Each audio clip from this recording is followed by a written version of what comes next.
নমস্কার বন্ধুরা, Bengali food জাংশনে আপনাদের সবাইকে আবারও একবার স্বাগত জানাই।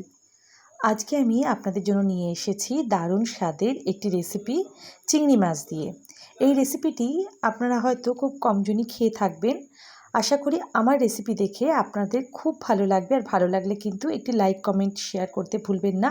আর অবশ্যই এই রেসিপিটি একবার বাড়িতে ট্রাই করবেন আর কমেন্ট বক্সে জানাবেন কেমন হয়েছে। আপনারা যদি আজকে আমার চ্যানেল নতুন ভিজিট করেন আর চ্যানেলটি ভালো লেগে থাকে, তাহলে চ্যানেলটি সাবস্ক্রাইব করে পাশে থাকা বেল বাটনটি চাপ দিয়ে দেবেন। আমি যখনই কোনো নতুন রেসিপি দেবো আপনারা খুব সহজেই দেখে নিতে পারবেন। চলুন দেখে নিই আজকে চিংড়ি মাছ ভাতের জন্য আমি কি নিয়েছি। দেখতেই পাচ্ছেন এখানে দুধ কচুর গাছ, সেখান থেকে আমি কচু পাতা নিয়েছি। দুধ কচুর একটু বড় মাপের পাতা, এখানে নিয়েছি নারকেল কোড়া, চিংড়ি মাছ, এর সাথে সাথে নিয়েছি গোটা জিরে, গোলমরিচ, হলুদ গুঁড়ো, চিনি, সামান্য লবণ ও কাঁচা লঙ্কা।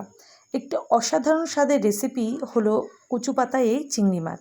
আমি এখানে সমস্ত উপকরণগুলো দিয়ে নারকেলটি বেটে নিয়েছি, শুধুমাত্র চিংড়ি মাছটি ছাড়া। এরপর ওই মিশ্রণটির মধ্যে চিংড়ি মাছ, হলুদ গুঁড়ো, কাঁচা লঙ্কা ও সর্ষের তেল দিয়ে ভালো করে মাখিয়ে নেব। প্রত্যেক বন্ধুদের কাছে অনুরোধ রইল ভিডিওটি স্কিপ না করে পুরো ভিডিওটি দেখার, তাহলে আপনারা যখনই রেসিপিটি তৈরি করবেন পারফেক্টভাবে তৈরি হবে। আবারও বলছি, এইখানে আমি নারকেল, কাঁচা লঙ্কা, গোটা জিরে, গোলমরিচ সমস্ত কিছু মিক্সিতে ভালো করে বেটে নিয়েছি, শুধু চিংড়ি মাছটা ছাড়া।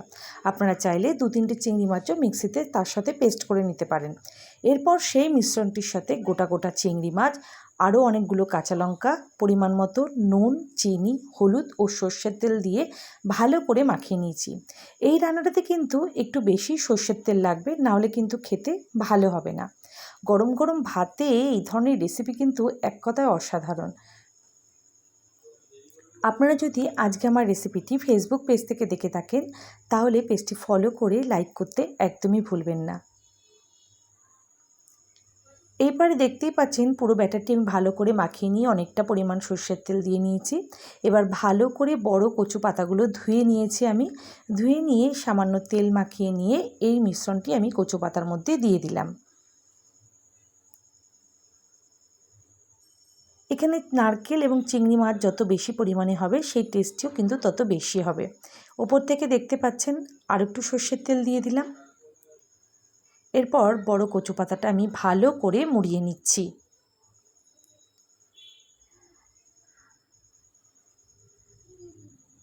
দেখতেই পাচ্ছেন ঠিক এরকম সাবধানে।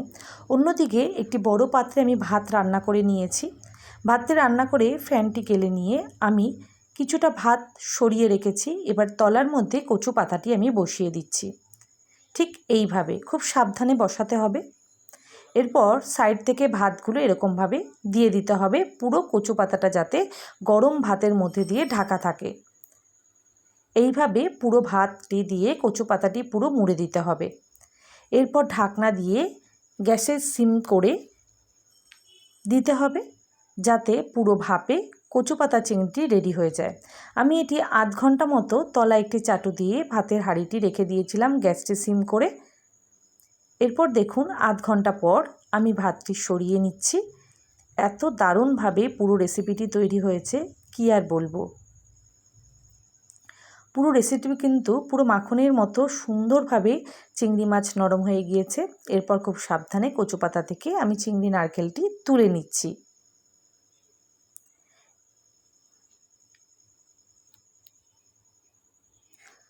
সবাইকে অসংখ্য ধন্যবাদ ভিডিওটি দেখার জন্য। সবাই খুব ভালো থাকবেন।